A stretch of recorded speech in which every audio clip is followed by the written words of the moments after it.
Good evening and thank you for watching. Regina City Council is set to make a $9 million decision that could affect the future of two municipal corporations. We take you now live to Regina City Hall. That's where our municipal affairs reporter Alexander Quon is attending the meeting. Alex, what can you tell us about this big decision?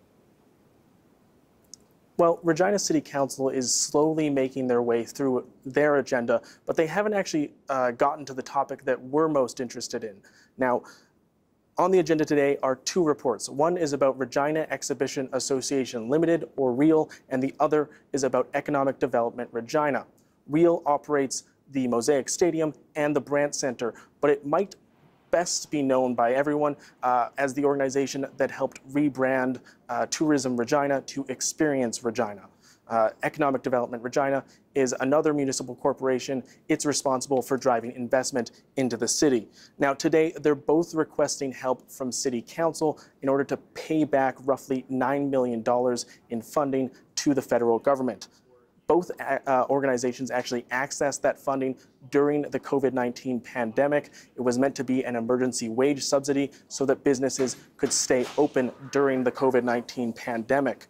Now, it wasn't actually meant to be accessed by public employers, such as the City of Regina, but both Economic Development Regina and REAL thought they qualified, so they applied and received that funding.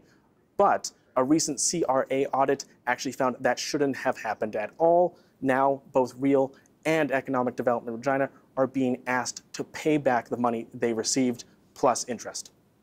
Okay, so Alex, what are the options on the table? So city staff have recommended that City Council bail out these two municipal corporations and that they pull money from their emergency reserve. Now, if that is approved, it would leave the emergency reserve in a lower financial state than you would normally want, but the other options aren't particularly great either. It's also key to kind of note that last week the city's executive committee discussed these two reports, and they actually voted to reject the recommendation by administration.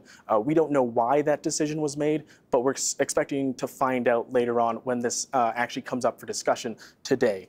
So, you know, the other options presented to council include not helping the municipal corporations. Now, that would mean those corporations would have to take on debt in order to pay back the wage subsidy.